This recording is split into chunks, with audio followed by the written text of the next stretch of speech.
Assalamualaikum warahmatullahi wabarakatuh. Terima kasih Bapak Ibu telah kembali di ballroom ini sehingga kita bisa melanjutkan sesi panel discussion yang ketiga. Tetapi sebelumnya boleh saya dengar semangatnya terlebih dahulu. Boleh kita tepuk tangan sekali lagi untuk Forum Migas Tempo 2025. Terima kasih banyak Bapak Ibu, para tamu undangan yang terhormat. Dan selanjutnya kita akan memasuki sesi ketiga yang mengangkat tema peran pemerintah daerah dalam mewujudkan swasembada energi sektor migas. Diskusi ini akan mengupas tuntas bagaimana sinergi antara pemerintah pusat, pemerintah daerah, industri migas dan masyarakat dapat dibangun secara efektif. Dan melalui diskusi ini tentunya diharapkan muncul pemikiran segar, rekomendasi kebijakan serta praktik terbaik yang dapat memperkuat peran Pemda sebagai garda terdepan dalam mendukung ketahanan dan kemandirian energi nasional. Dan dengan demikian swasembada energi di sektor migas tidak hanya menjadi visi besar pemerintah pusat, tetapi juga menjadi gerakan bersama yang melibatkan seluruh pemangku kepentingan dari pusat hingga daerah.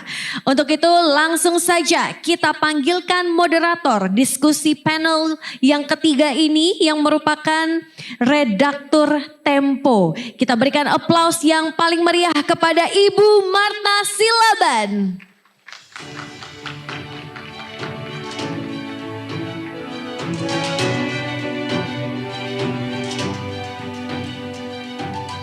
Terima kasih Onat. Selamat siang Bapak Ibu hadirin. Terima kasih masih setia mengikuti diskusi panel pada hari ini. Seperti yang tadi sudah disebutkan bahwa tema pada sesi 3 ini yaitu strategi percepatan dan peningkatan produksi migas nasional menuju swasembada energi. Saya Marta Warta Silaban yang akan memandu diskusi panel sesi 3 ini.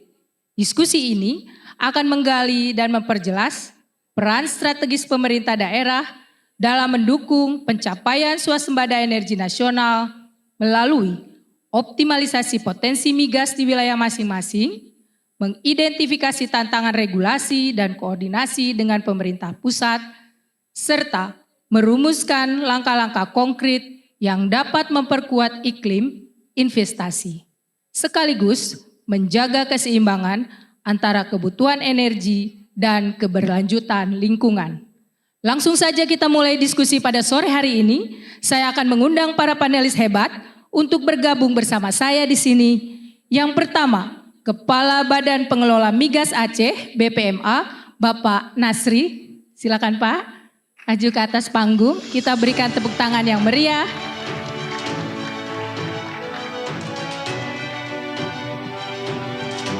Silakan duduk Pak. Yang kedua, Kepala Dinas ESDM Provinsi Jawa Timur, Bapak Aris Mukiono. Kita berikan tepuk tangan yang meriah. Silakan duduk Pak. Dan yang ketiga, Dewan Pakar Asosiasi Daerah Penghasil Migas dan Energi Terbarukan, Bapak Muhammad Sani. Kita berikan tepuk tangan yang meriah.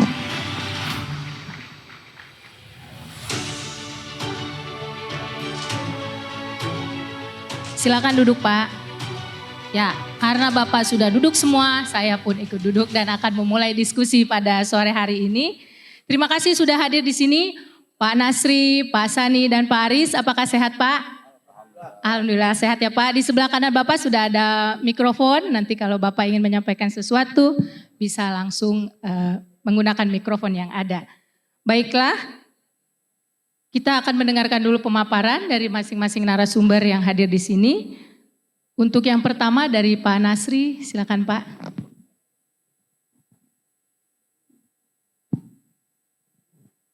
Baik, terima kasih Bu Marta, Bapak-Bapak. Sama-sama Pak. Bersama saya. Assalamualaikum warahmatullahi wabarakatuh. Selamat sore, salam sejahtera untuk kita semua.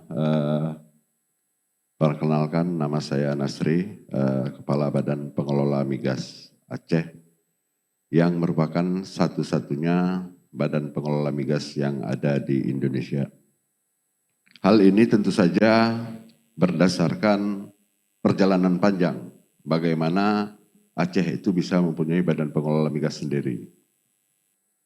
Kita semua tahu bahwa konflik Aceh yang berkepanjangan dari tahun 70-an akhirnya menimbulkan perdamaian di Helsinki yang disebut dengan MOU Helsinki. Nah, dari MOU itulah muncul kesepakatan antara pemerintah dan pemerintah Aceh. Salah satunya adalah pengelolaan bersama sumber daya alam di Aceh. Setelah MOU Helsinki, terbitlah Undang-Undang Nomor 11 Tahun 2006 tentang Pemerintahan Aceh, yang salah satu pasal di pasal 160 menyebutkan bahwa pengelolaan sumber daya alam, minyak dan gas bumi di Aceh dilakukan bersama antara pemerintah dan pemerintah Aceh. Nah, bergerak dari undang-undang pemerintah Aceh itulah, makanya selanjutnya muncul peraturan pemerintah nomor 23 tahun 2015. Jadi Bapak Ibu serta adik-adik mahasiswa yang saya lihat, kita melihat bahwa rentang proses ini memakan waktu yang cukup lama. MOU Helsinki 2005, kemudian muncul Undang-Undang 11 tahun 2006, baru keluar peraturan pemerintah tahun 2015. Jadi ada rentang waktu hampir 9 tahun dari Undang-Undang 11 tentang pemerintahan Aceh sampai ke Undang-Undang atau PP 23 tahun 2015. Nah, di peraturan pemerintah tersebut, disitulah cikal bakalnya BPMA. Cikal bakal BPMA diatur di PP 23 tahun 2015, di mana PP tersebut berisi tentang struktur, tugas dan fungsi, serta kewenangan BPMA di dalam menjalankan kegiatan hulu migas yang ada di Aceh. Nah, tentu saja ini menjadi tantangan tersendiri bagi BPMA, karena selama tahun-tahun sebelumnya, kegiatan pengelolaan hulu migas di Indonesia itu dilakukan oleh SKK Migas. Nah, khusus untuk Aceh, SKK Migas sudah menyerahkan dan mengalih pengelolaan kegiatan hulu migas yang ada di Aceh kepada BPMA. BPMA bertanggung jawab atas pengelolaan kegiatan hulu migas di darat sampai dengan 12 mil laut. Nah, jadi kewenangan BPMA hanya untuk kegiatan di darat sampai dengan 12 mil laut. Sementara di atas 12 mil laut itu menjadi tetap kewenangannya si SKK Migas. Nah, saat ini wilayah kerja yang ada di Aceh kita punya 6. 3 eksplorasi dan 3 eksploitasi. Nah, yang eksploitasi ini dimulai dari wilayah kerja Blok B. Blok B ini sudah mulai dilakukan pengeboran di tahun 1971. Itu di Blok B yang dimulai dengan yang namanya Exxon, yang kita kenal sebagai salah satu giant discovery di masa itu. Kemudian ada di Blok A ada Medco EP Malaka, dan kemudian satu lagi ada Triangle Pasir Incorporation di Blok Pasir. Ini 3 wilayah kerja beserta K3S yang ada di wilayah kerja BPMA. Nah, selanjutnya untuk eksplorasi ada 3 juga, dan 3-3-nya ini baru. 3 wilayah kerja ini baru yang merupakan merupakan wilayah kerja yang PSG kontraknya ditandatangani di tahun 2023. Di situ ada Blok Biren Sigli yang operatornya adalah PT Aceh Energy, kemudian ada Blok Melabuh, itu operatornya Konrad Energy, dan satu lagi Blok Singkil yang juga dioperatori oleh Konrad Energy. Nah, syukur alhamdulillah Aceh itu dikaruniai sumber daya yang luar biasa. di utara timur Aceh kita mengenal adanya yang namanya North Sumatra Basin. Kemudian ditemukan lagi di wilayah barat dan selatan itu adalah Sibolga Basin. Jadi timur utara Aceh dan barat selatan Aceh itu ditemukan cadangan minyak dan gas yang luar biasa karunianya. Nah, pertanyaannya yang selama ini kita dengar, bagaimana dengan Mubadala Harbor Energy yang berada di Blok Andaman 1 dan Andaman 2. Nah, Mubadala dan Harbor Energy berhubung letak mereka di atas 12 mil laut, itu masih kewenangannya di SKK Migas. Dulu pernah ada Blok Andaman 3, itu operatornya adalah Repsol, namun dalam kegiatan pengeboran mereka gagal menemukan sumber minyak sehingga mereka terminasi. Jadi saat ini tinggal 6 lagi yang beroperasi di Aceh. Nah, kalau kita melihat apa peran strategis dari pemerintah Aceh, di peraturan pemerintah nomor 2 tahun 2015 disebutkan bahwa seluruh ketetapan, seluruh persetujuan, dan seluruh kontrak kerjasama itu wajib mendapatkan rekomendasi dari Gubernur Aceh. Jadi berbeda dengan SKK Migas bahwa khusus untuk Aceh, seluruh rekomendasi ataupun seluruh surat atau seluruh keputusan yang diterbitkan oleh Menteri ISDM wajib mendapatkan persetujuan dan rekomendasi dari gubernur. Termasuk juga di dalamnya adalah PSG kontrak, di mana Gubernur Aceh bersama-sama dengan Menteri ISDM juga melakukan tanda tangan bersama di dalam PSG kontrak. Nah, dalam hal ini kita bisa melihat begitu besarnya peran pemerintah Aceh terhadap kegiatan hulu migas yang ada di Aceh. Ini tentu saja dengan kewenangan khusus ini, Bapak Ibu serta adik-adik bisa melihat bahwa Gubernur Aceh mempunyai peran sentral di dalam proses swasembada dan ketahanan energi yang ada di Aceh.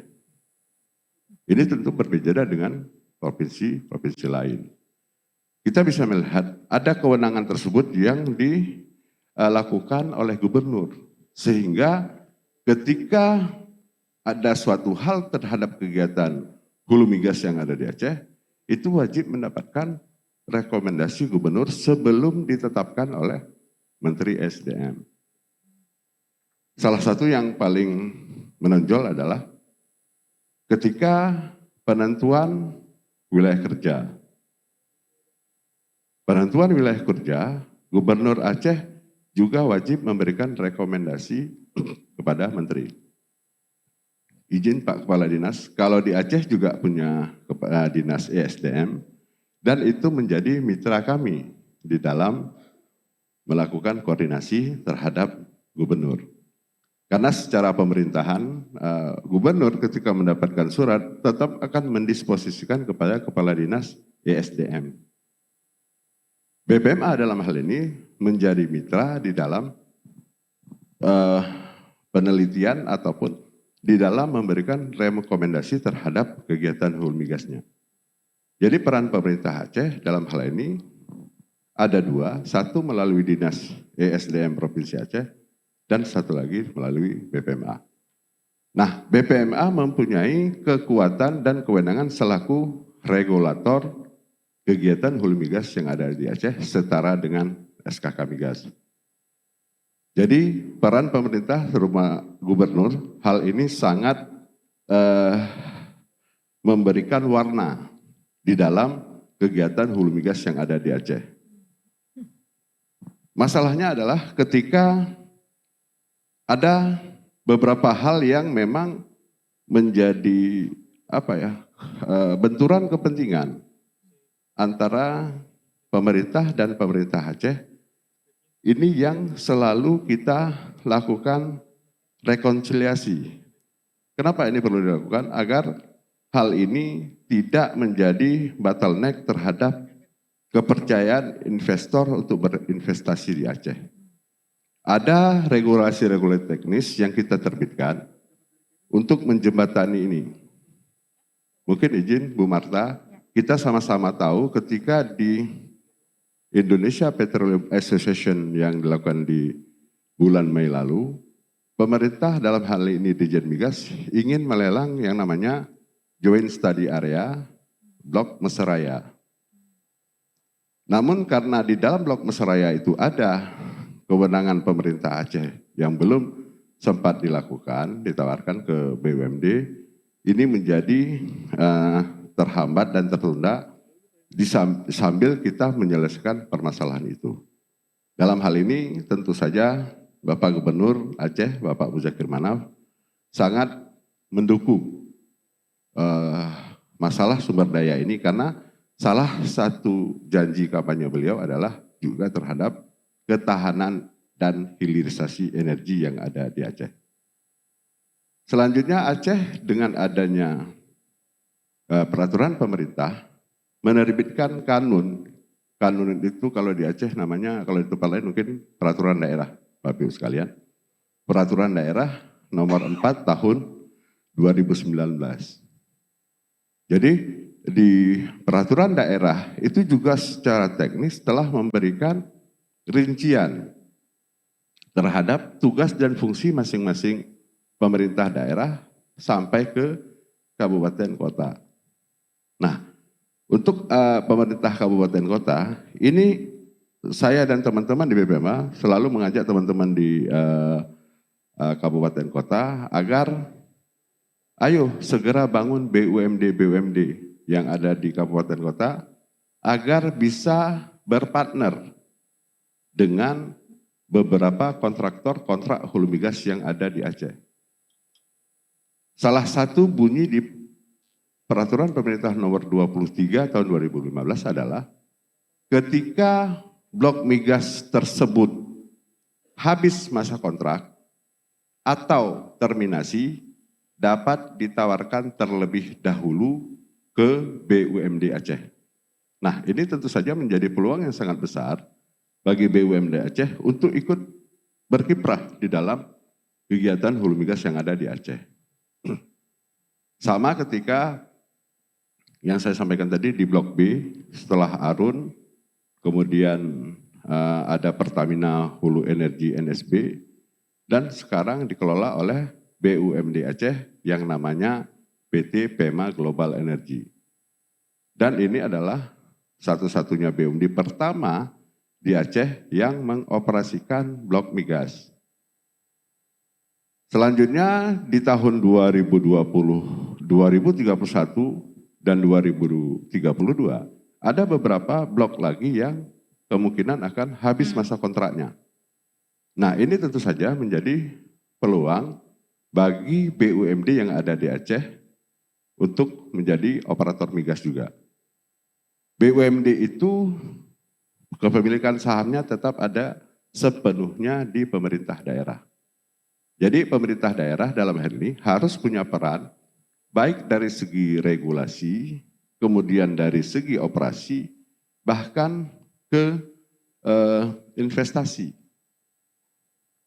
Saya ingat ketika Pak Gubernur Aceh beberapa bulan yang lalu mengundang beberapa investor dari China untuk datang ke Aceh untuk melihat potensi yang ada di Aceh.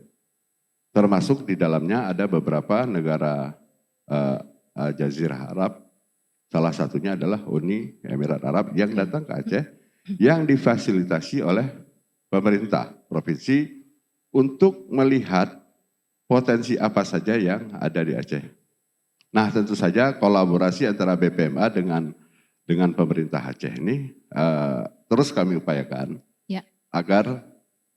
agar potensi-potensi yang ada di Aceh ini bisa terus digali dan dikembangkan. Ya. Masih ada waktu? Sudah cukup dulu Pak untuk pemaparannya. Satu lagi, ya. 1 menit aja. Untuk closing statement bahwa BPMA punya peranan yang lebih besar dalam pengelolaan sumber daya minyak dan gas bumi di Aceh. Dan tentu saja pemerintah dalam hal ini pemerintah Aceh dan kabupaten kota juga sudah mencanangkan siap untuk menyukseskan kegiatan BPMA demi swasembada energi dan hilirisasi energi yang ada di Aceh. Baik, terima kasih. Terima Lebih kasih, kurang saya Pak mohon maaf. Nasri. Wabillahi taufiq wal hidayah. Assalamualaikum warahmatullahi wabarakatuh. Waalaikumsalam. Baik, tadi dari BPMA sudah menyampaikan peran dan strateginya begitu ya Pak ya dalam mendorong transparansi, akuntabilitas dan tata kelola yang baik dalam sektor migas di Aceh. Kita yang kedua akan mendengarkan pemaparan dari Pak Aris. Bagaimana Pak? Baik, terima Sudah kasih siap Bu ya Pak ya? Marta. Waktunya 10 menit, Baik, silakan. terima kasih. Assalamualaikum warahmatullahi wabarakatuh. Selamat siang, salam sejahtera untuk kita semuanya. Yang saya hormati para narasumber, moderator, Bapak Ibu sekalian, bahwa Jawa Timur adalah salah satu provinsi yang di ujung timur di Pulau Jawa ini. Sebelum masuk apakah Jawa Timur support dalam rangka swasembada energi nasional, kita akan melihat tentang topografi dan demografi Jawa Timur dulu. Jawa Timur dengan jumlah penduduk 42 juta lebih, nomor kedua setelah Jawa Barat. Dengan jumlah gunung yang relatif banyak, dengan jumlah panjang pantai mulai dari Tuban, Banyuwangi ke Pacitan, kemudian Madura, maka saat ini Jawa Timur itu dimaksimalkan di sisi utara. Jadi terkait dengan migas itu, slide, monggo. Jadi dari sisi Jawa Timur itu yang dioptimalkan itu adalah dari sisi utara, mulai dari Tuban, Banyuwangi, Madura itu dioptimalkan. Ke selatannya belum.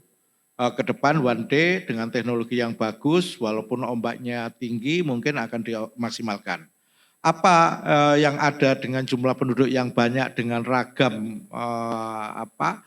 potensi yang dimiliki, dan alhamdulillah Jawa Timur di semester kedua ini mampu tumbuh 5,21, artinya apa?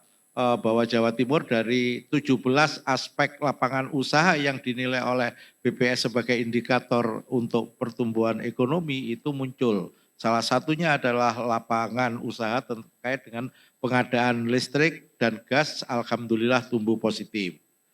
Itu menandakan bahwa Jawa Timur punya peran dalam rangka swasembada energi nasional. Nah, berikutnya Bapak Ibu sekalian, bagaimana kondisi existing di Jawa Timur? Seperti yang saya katakan tadi bahwa di Jawa Timur itu ada 28 wilayah kerja. Jadi 20 wilayah kerja ini kalau dilihat di peta itu kelihatan mulai dari Tuban ke Banyuwangi itu semuanya ada.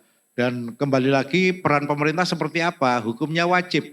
Pemerintah daerah itu mendukung dan hukumnya selalu ketika ada kebijakan pemerintah, ketika SKK akan bekerja, maka kita akan support 100%. Kalau bisa 200% kita lakukan itu.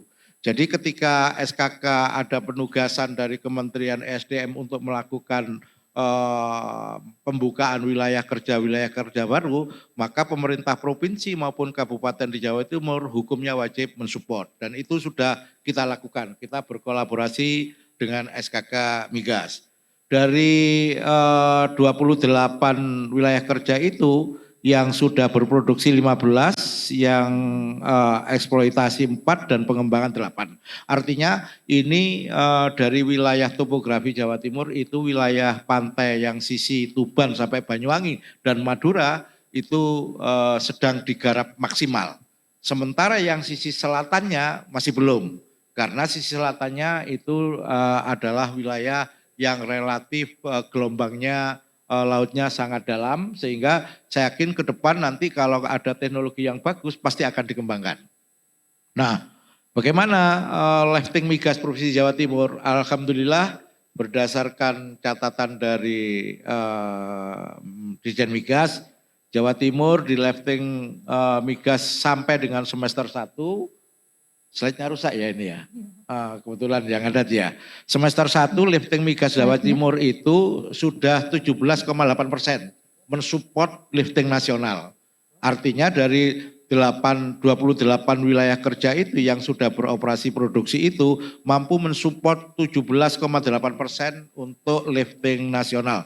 Tentu ini sangat apa istilahnya diharapkan sekali oleh masyarakat Jawa Timur. Karena apa?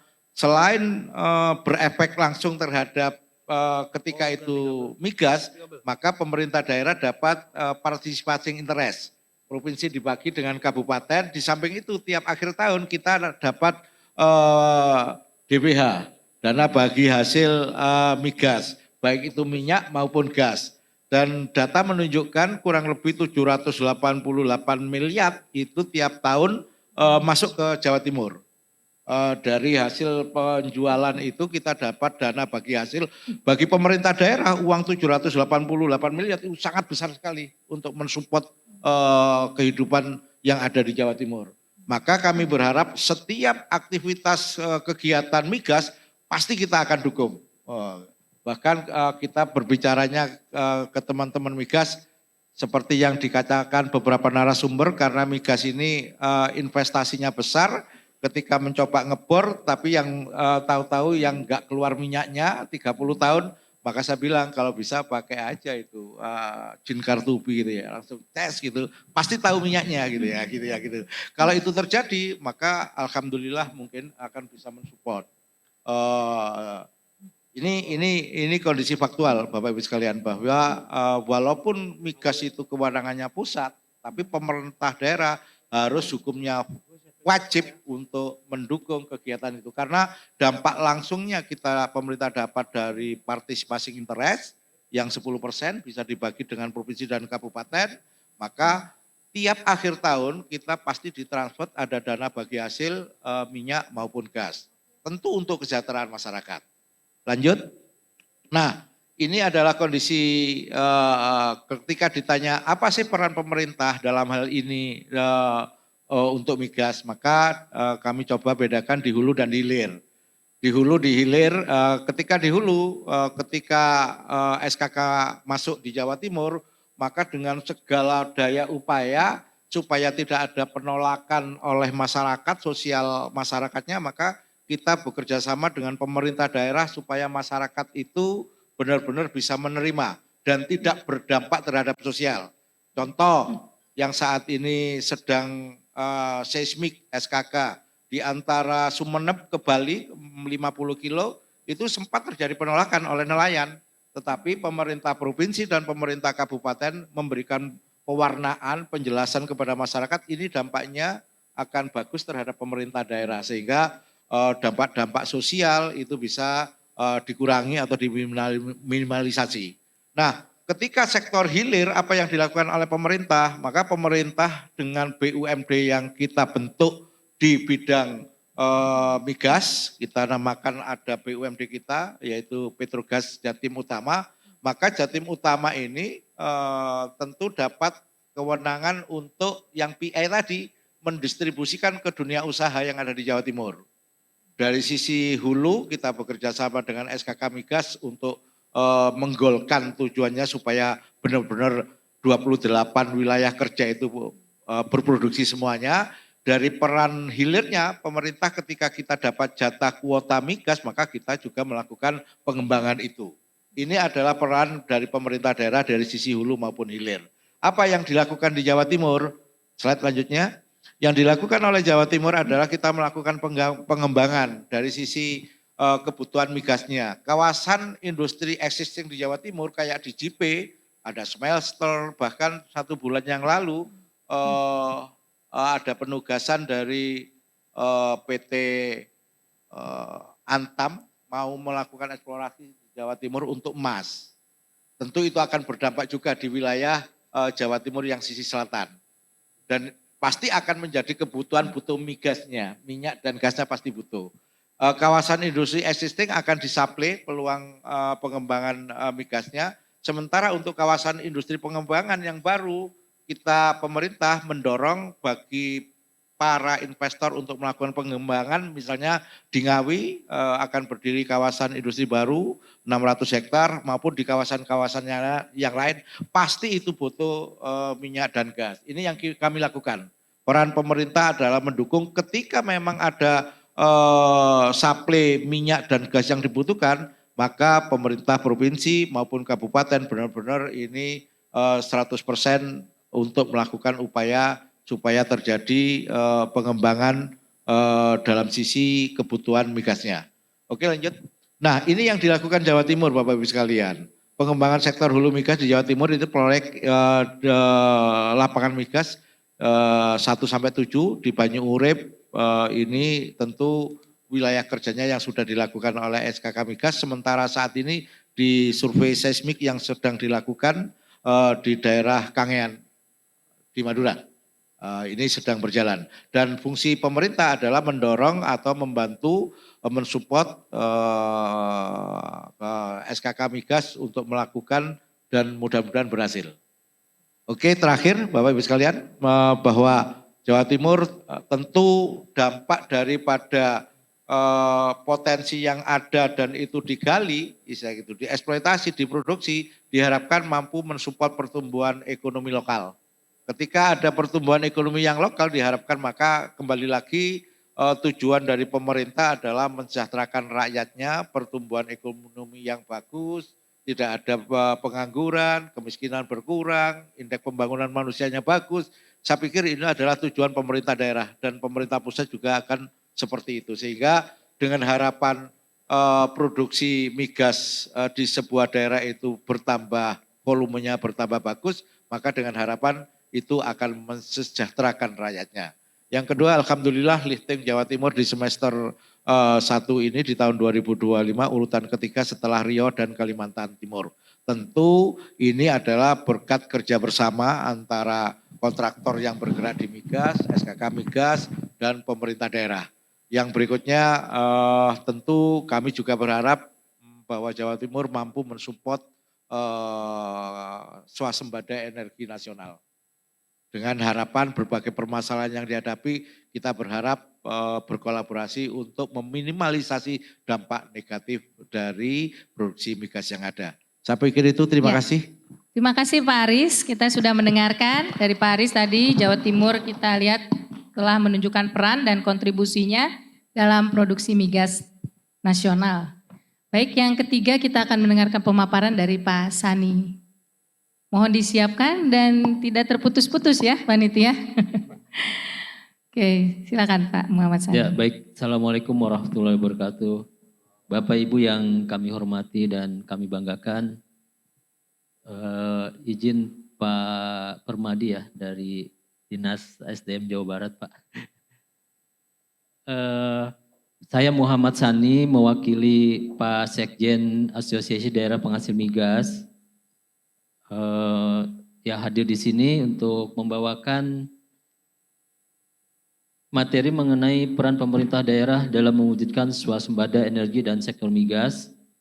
Namun begitu, karena saya juga direktur di PT Migas Utama Jabar, salah satu BUMD migas di Indonesia ya, bersama dengan PJU dan PEMA Pak. Jadi kami saling sering ketemu dan sering berdiskusi ya.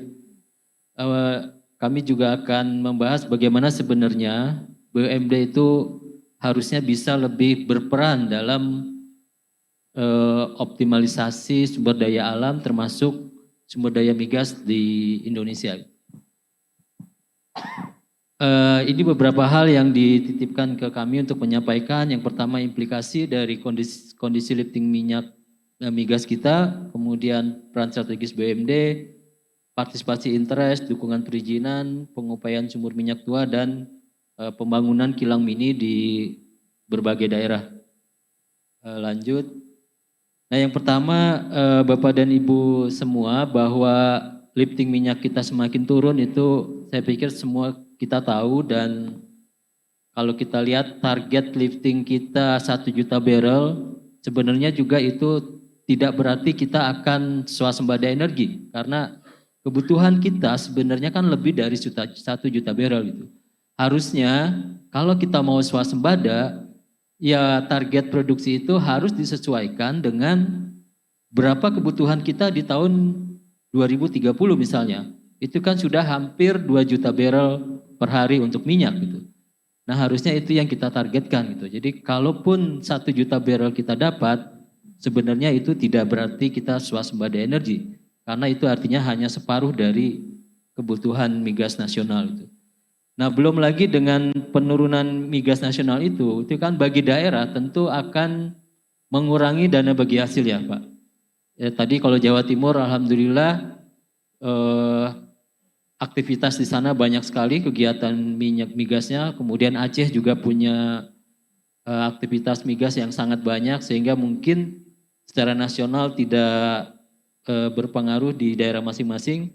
Tapi secara umum menurunnya lifting minyak itu artinya mengurangi dana bagi hasil migas dan artinya juga mengurangi APBD di daerah gitu.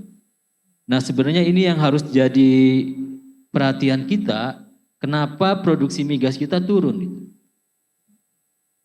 Kenapa produksi migas turun sementara kita tahu bahwa produksi minyak di berbagai negara itu naik. Temuan besar di negara-negara lain naik. Negara-negara yang dulu tidak memproduksi minyak sekarang punya produksi minyak. Nah artinya apa? Artinya ada yang salah dengan industri kita. Kenapa produksi migas kita turun gitu. Padahal kita sekarang berada di apa yang disebut sebagai disrupsi ekonomi. Artinya itu adalah masa-masa keberlimpahan. Semua sekarang berlimpah. Minyak berlimpah, energi berlimpah, apapun kita berlimpah gitu.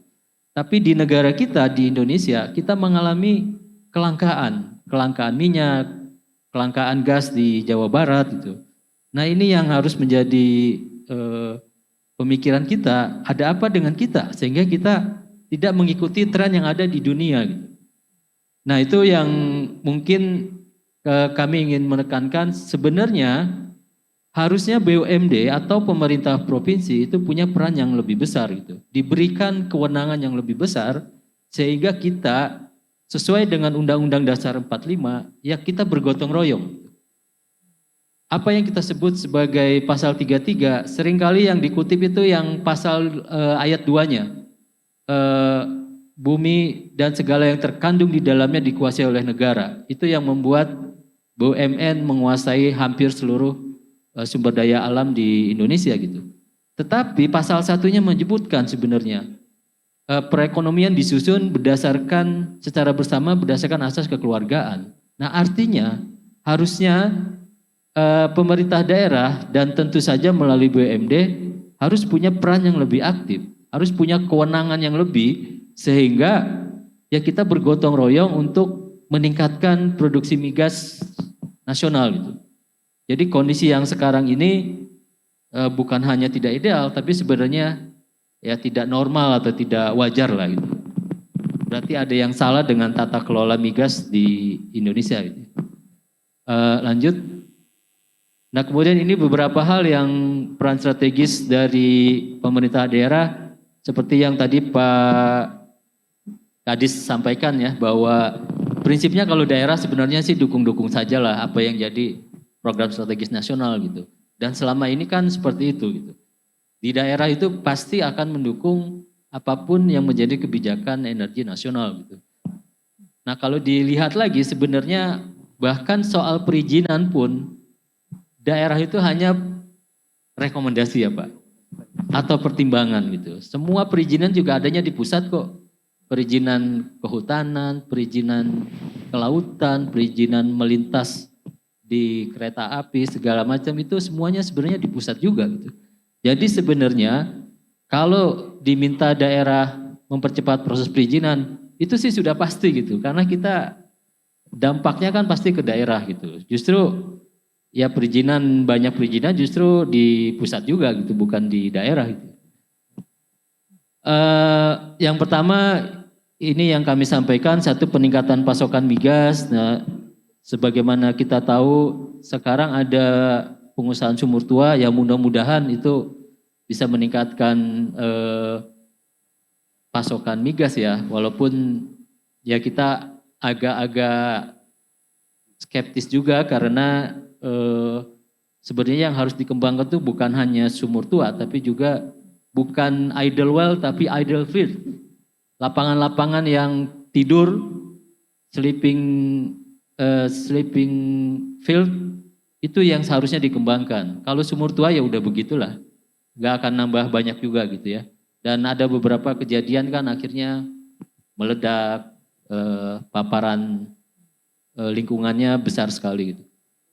Nah kemudian yang penting sebenarnya salah satunya adalah alokasi gas.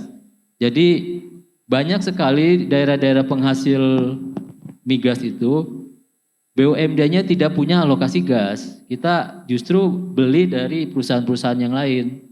Karena apa? Karena memang tidak ada alokasi gas secara khusus untuk pemerintah provinsi ataupun untuk BUMD, sehingga kita yang di BUMD misalnya itu agak kesulitan tuh untuk mencari suplai gas bahkan yang berasal dari sumur-sumur yang ada di daerah gitu. Itu yang menjadi PR sebenarnya di industri kita gitu. Kemudian pengelolaan sumber daya migas, salah satunya mengenai PI. Ya PI alhamdulillah sudah berjalan di banyak provinsi termasuk di Jawa Timur. Kalau di Aceh itu memang 100%-nya Aceh ya Pak. Jadi kita memang sebenarnya iri juga dengan pemerintah Aceh ya, kenapa punya kewenangan yang lebih gitu. Artinya apalagi BUMD-nya gitu. Sementara kita 10% itu berjuang dulu, sementara di Aceh itu 100% dapetnya. Yaitu satu keistimewaan yang perlu kita optimalkan dan harusnya yang kalau tadi disampaikan ada undang-undang khusus, sebenarnya sih di pasal 33 itu jelas kok. Pasal ayat 1-nya jelas menyebutkan perekonomian disusun secara bersama berdasarkan asas kekeluargaan. Artinya seharusnya sih fine-fine saja gitu, daerah punya otonomi atau kewenangan yang lebih di bidang migas, sebagaimana juga misalnya PDAM itu kan ada di daerah gitu. Kenapa perusahaan migas tidak ada di daerah? Padahal pasal 33-nya sama gitu. Pasal yang sama tapi ditafsirkan berbeda gitu. Nah itu yang mungkin perlu jadi pemikiran kita. Nah kemudian perluasan akses dan jangkauan pelayanan ini juga bukan hanya di hulu ya, tapi juga di hilir, artinya LPG, BBM, jaringan gas. Kenapa sih itu harus dilakukan oleh BUMN gitu? Kenapa tidak diberikan kewenangan ke BUMD? Kenapa harus izin ke pusat? Kenapa tidak diberikan kewenangan BUMD membangun jaringan pipa gas seperti membangun jaringan pipa air gitu misalnya? Nah itu yang perlu kita pertanyakan gitu, kenapa semuanya harus terpusat di energi.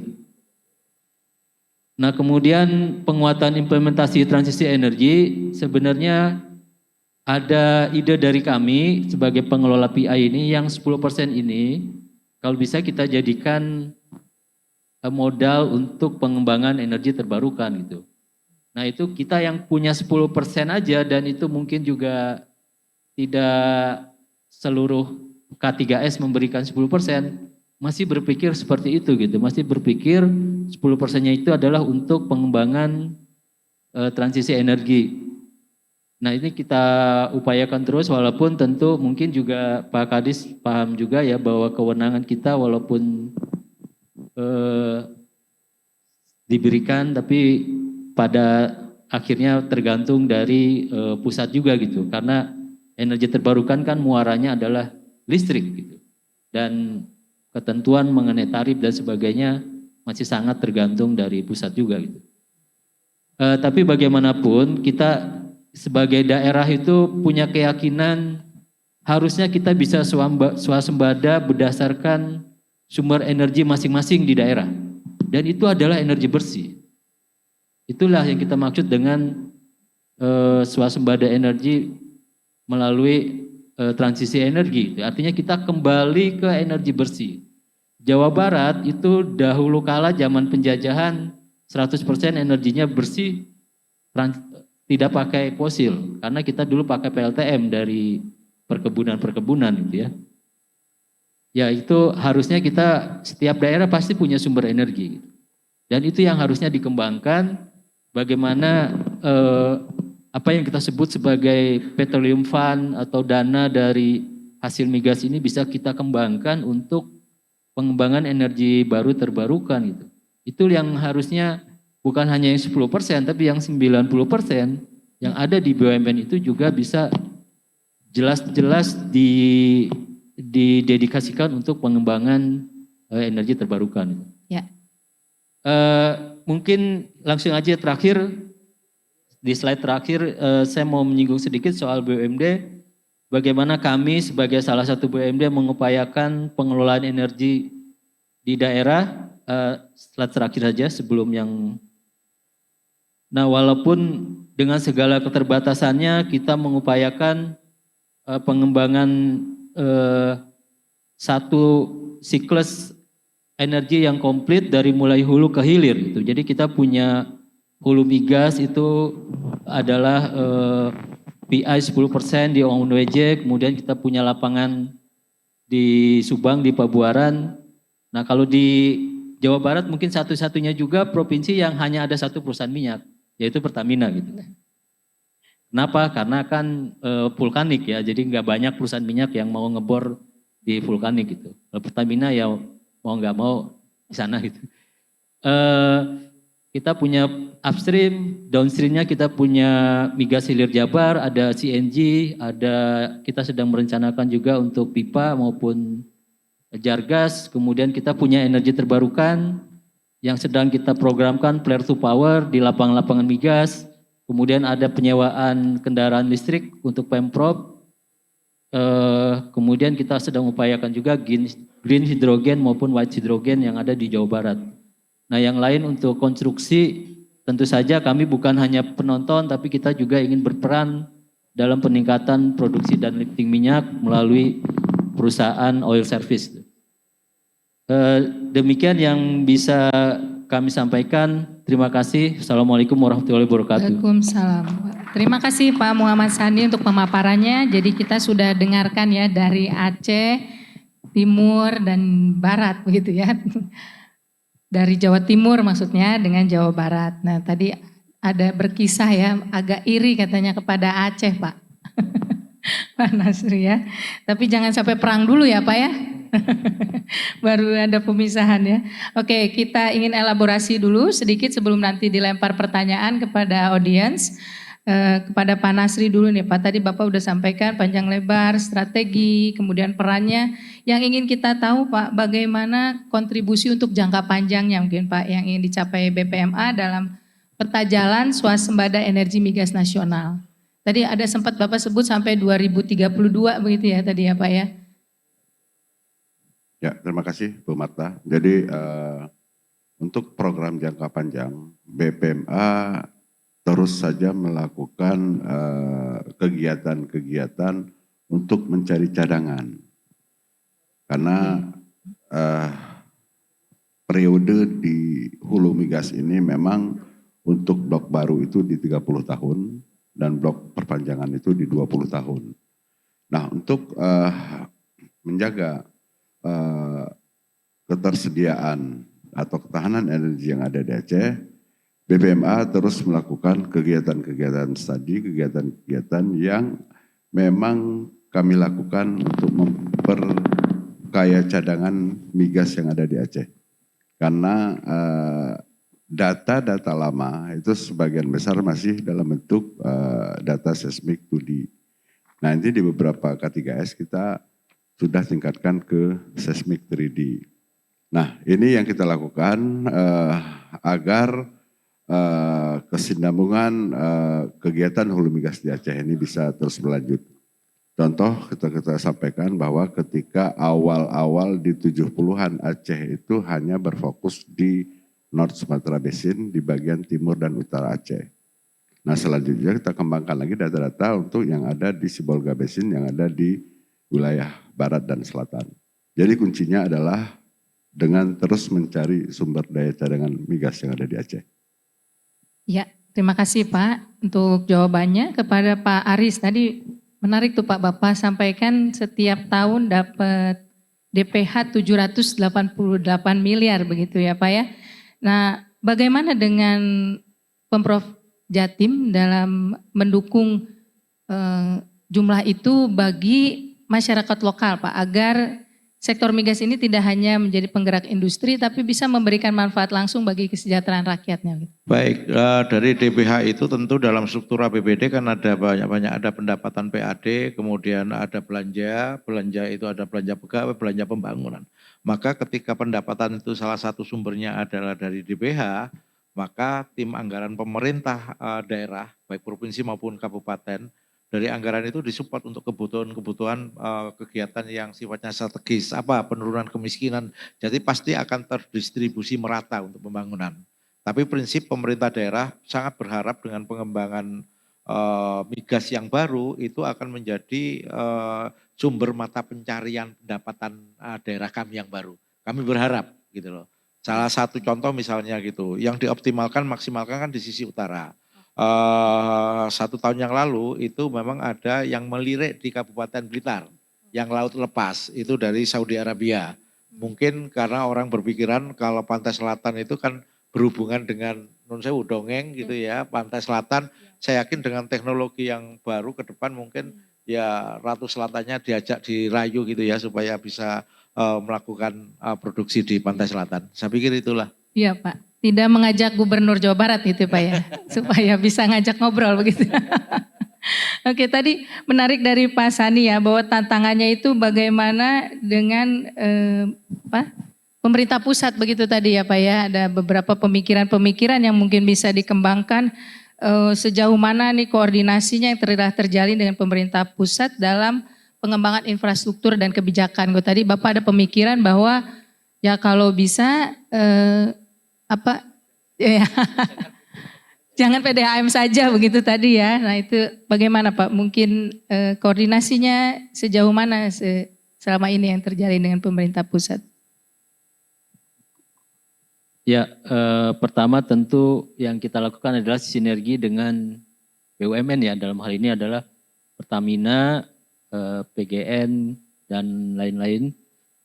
Dan PLN ya. Itu yang kita upayakan sinerginya seperti apa gitu. Itu yang kita dorong terus supaya ya daerah itu bisa dilibatkan gitu. Bukan hanya diberi apa yang disebut PI, tapi ya itulah seperti PDAM lah harusnya ya. Di air juga ada sebenarnya BUMN kan.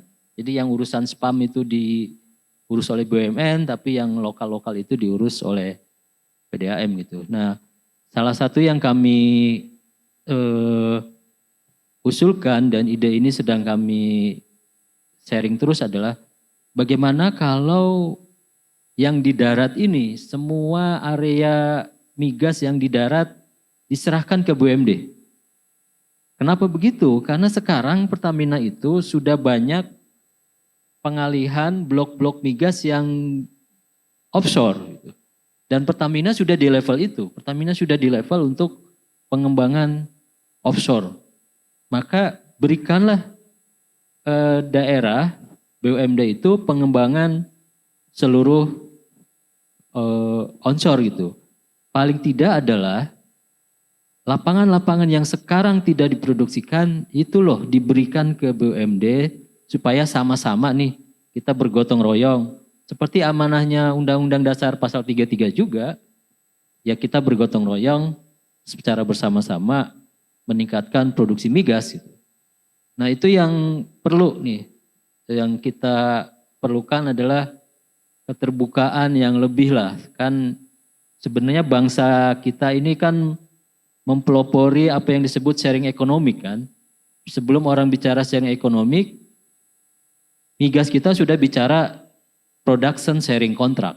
Sharing contract, jadi ide-ide soal disrupsinya itu sudah ada dari dulu sebelum orang bicara. Tapi sekarang justru kita lebih tertutup gitu. Ketika kita menasionalisasi dalam tanda kutip blok-blok yang diperpanjang itu ke Pertamina, itu artinya kita makin posesif gitu. Kita makin tertutup.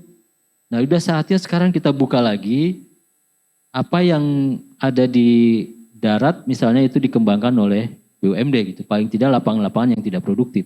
Itu salah satu usulan kami gitu. Nah kemudian ya kalau soal infrastruktur dan lain-lain tentu itu nanti ya kami harus lebih banyak audiensi ya sepertinya melalui asosiasi maupun forum-forum daerah, ke Komisi 12, ke Dirjen Migas supaya lebih memprioritaskan infrastruktur dari energi gitu. Ya kita tahulah bahwa ada begitu banyak pembangunan infrastruktur energi di masa-masa dalam 10 tahun terakhir gitu. Kecuali infrastruktur energi. Kenapa kita bisa bilang begitu? Karena di masa-masa 10 tahun terakhir ini justru pembangunan Jargas kita bisa dibilang di akhir-akhir tahun justru mandek gitu. Tidak ada pembangunan Jargas oleh negara gitu. Nah itu yang mudah-mudahan tahun ini juga bisa berjalan lagi pembangunan Jargas oleh negara gitu. Jadi intinya memang sinergi dan mudah-mudahan pemerintah juga semakin akomodatif ke daerah. Ya, baik. Terima kasih Pak Hasani. Kita akan melempar pertanyaan kepada audiens, pada floor silakan. Ada yang ingin mengajukan pertanyaan? Ya, yang sebelah kiri satu dan yang di tengah satu ya. Minta tolong mikrofonnya.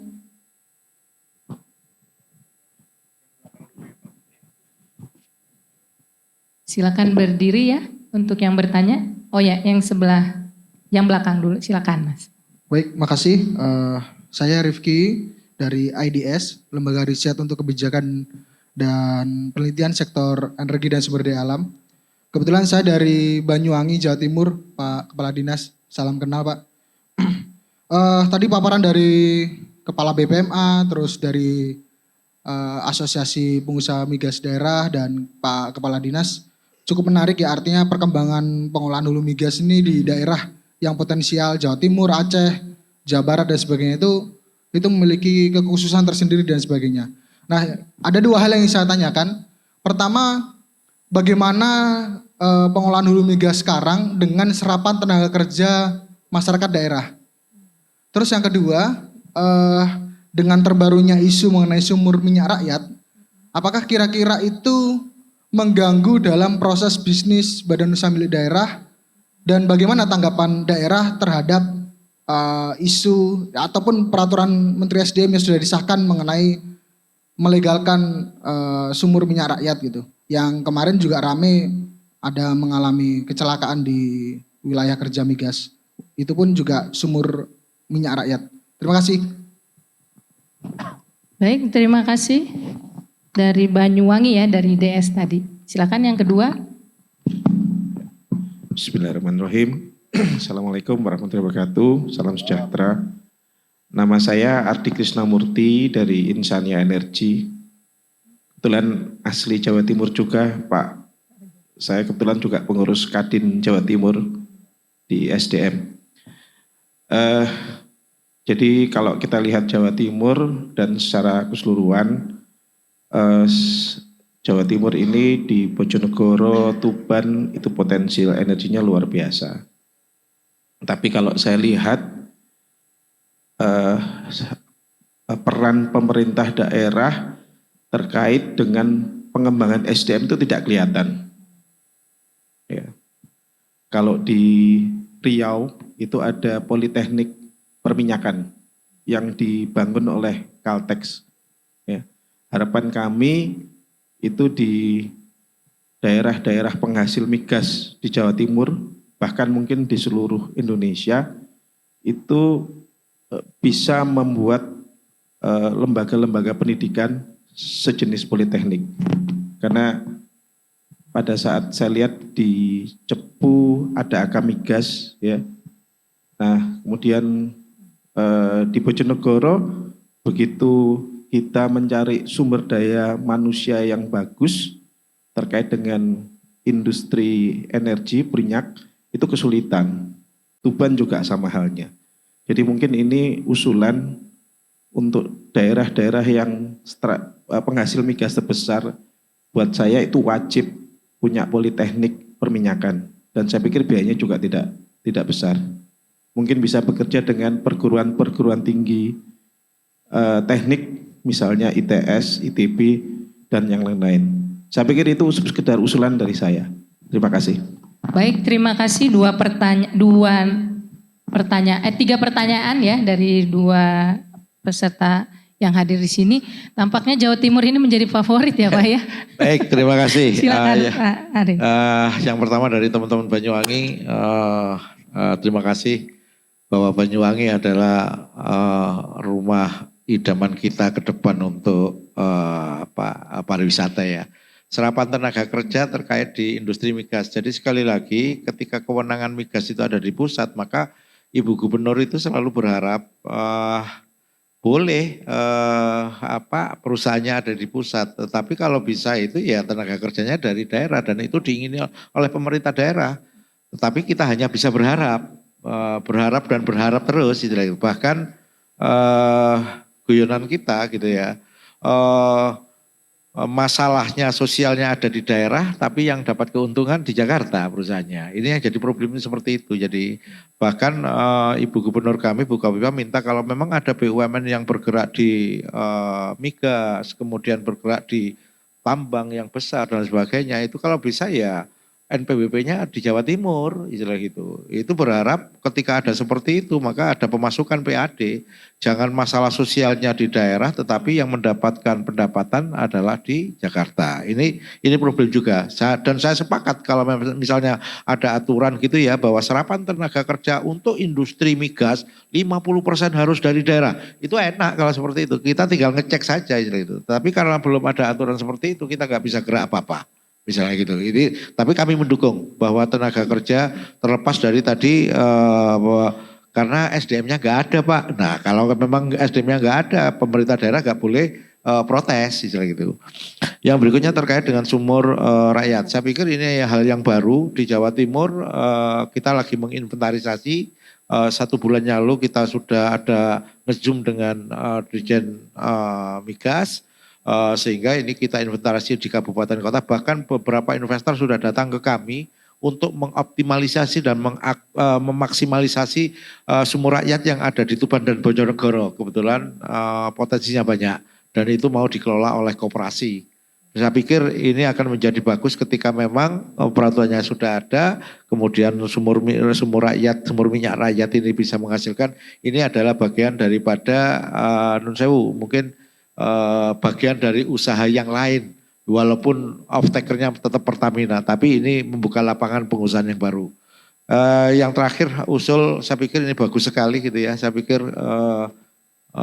bahwa ada politeknik yang bergerak di SDM terkait dengan perminyakan, ini harusnya ditangkap oleh dunia pendidikan, harusnya gitu loh. Bahkan ini dari sisi yang lain, bukan migas saja. Jawa Timur itu tambangnya banyak MBLB-nya, tetapi ITS baru buka tahun ini untuk jurusan pertambangan. Pikiran saya kok gak 30 tahun yang lalu ya, gitu. Sama dengan gitu, minyak Jawa Timur dari sisi Tuban sampai Banyuwangi sudah ada gitu, tapi belum ada itu jurusan perminyakan itu. Ini nun sewu, ini kritikan kami di dunia pendidikan di Jawa Timur dan mudah-mudahan nanti akan kita coba diskusi dengan Dinas Pendidikan, bisa enggak ya dikolaborasi untuk perminyakan. Saya pikir itu, terima kasih, tapi ini masukan. Ya. Baik, terima kasih Pak Aris, mudah-mudahan menjawab ya. Ini karena persoalan waktu juga, jadi kita harus menutup diskusi kita ya, meskipun mungkin masih ada beberapa pertanyaan dari audiens. Setelah acara mungkin bisa ditanyakan langsung ya kepada Pak Aris, Pak Sani, dan Pak Nasri. Sebelum ditutup, kita memberikan waktu untuk closing statement dari masing-masing narasumber, dari Pak Nasri, Pak Sani, dan Pak Aris. Apa mungkin harapannya dan hal-hal yang ingin disampaikan sebagai closing statement. Singkat saja Pak, silakan. Baik, terima kasih Bang Marta. Closing statement-nya adalah BPMA ingin mengembalikan masa kejayaan migas Aceh di era 70-80 di zaman sekarang dengan mengoptimalisasi sumber-sumber daya yang ada saat ini. Itu saja Mbak. Terima kasih Pak, kita berikan tepuk tangan. Selanjutnya dari Pak Sani Pak, silakan. Ya, apa yang menjadi tren dunia bahwa kita memasuki masa keberlimpahan, maka itu akan terjadi juga di keberlimpahan energi di Indonesia. Tapi syaratnya satu, keterlibatan daerah yang lebih besar. Karena apa? Karena setiap daerah punya potensi energi masing-masing. Setiap daerah punya potensi energi bersih, laut, udara, angin, dan lain-lain yang bisa dikembangkan. Dan itu menjadi potensi dan kekayaan kita sebagai bangsa Indonesia. Peran pemerintah Ya, terima daerah, kasih. baik provinsi maupun kabupaten di sektor migas adalah kunci strategis, maka judulnya adalah kolaborasi dalam rangka meningkatkan kesejahteraan masyarakat. Baik, terima kasih Pak Aris, Pak Nasri, dan Pak Sani. Saya hampir kebolak-balik karena ini namanya ada S, ada R, ada I-nya semua begitu ya di panggung ini. Ya, sebagai penutup saya menarik sedikit kesimpulan bahwa menuju swasembada energi perlu keterlibatan atau kolaborasi yang kuat antara pusat dan daerah dengan mengoptimalkan sumber daya yang ada. Dengan keberlimpahan energi di Indonesia juga yang ada di dunia, diharapkan potensi energi ini bisa membuat masyarakat Indonesia menjadi lebih sejahtera. Terima kasih kepada para panelis yang sudah hadir, Bapak Nasri, Bapak Aris, dan Bapak Muhammad Sani.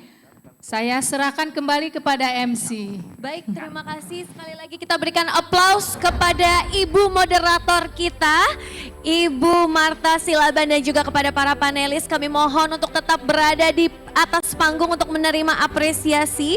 Dengan itu kami undang untuk naik ke atas panggung Bapak Ali Nur Yasin selaku Direktur Tempo Inti Media Impresario untuk menyerahkan apresiasi, token of appreciation to all panelists in this third session yang mengangkat tema peran pemerintah daerah dalam mewujudkan swasembada energi sektor migas.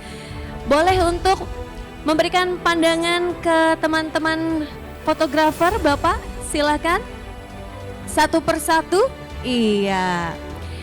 Dan ini merupakan sesi yang terakhir di Forum Migas Tempo 2025, tetapi aku himbau kembali buat teman-teman, Bapak Ibu semua, boleh untuk jangan kemana-mana dulu karena kita masih ada special session yaitu breakout room.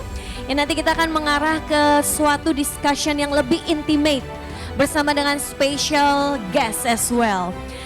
Dan boleh arahkan pandangan ke kamera, silakan Bapak, ya.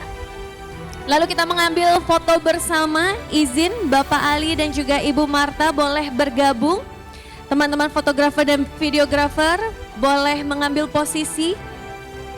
Izin saya pandu, berikan senyuman yang paling bahagia untuk sesi yang ketiga ini. 3, 2, 1. Sekali lagi gaya bebas dong Bapak Ibu, silakan. Iya, jempolnya mana? Iya, oke. 3, 2, 1. Boleh saya minta tepuk tangannya sekali lagi Bapak Ibu? Terima kasih banyak, kami persilahkan kepada Bapak Ibu untuk kembali ke tempat duduk masing-masing. Yang dimana sesi ketiga ini sekaligus mengakhiri forum discussion Forum Migas Tempo 2025. Baiklah Bapak Ibu, tak terasa kita sudah berada di penghujung acara, tetapi masih ada special session yaitu breakout room yang kami siapkan terkhusus untuk para tamu undangan kita, apalagi hari ini telah hadir dari pemangku jabatan, pemerintah daerah dan juga investor yang bersama-sama kita akan mengarah ke breakout room. Ada sesi yang lebih intimate bersama dengan Gubernur Aceh. Apalagi saya lihat teman-teman mahasiswa masih juga stay sampai akhir di sini. Jadi mungkin untuk teman-teman yang pengen tahu untuk potensi migas di Aceh lebih mendalam, boleh kita langsung mengarah ke breakout room yang nanti akan dibantu diarahkan oleh tim kami. Baiklah, terima kasih sekali lagi kepada Bapak Ibu para tamu undangan hadirin. Saya Onat pamit undur diri terlebih dahulu. Selamat sore. Wassalamualaikum warahmatullahi wabarakatuh. Terima kasih.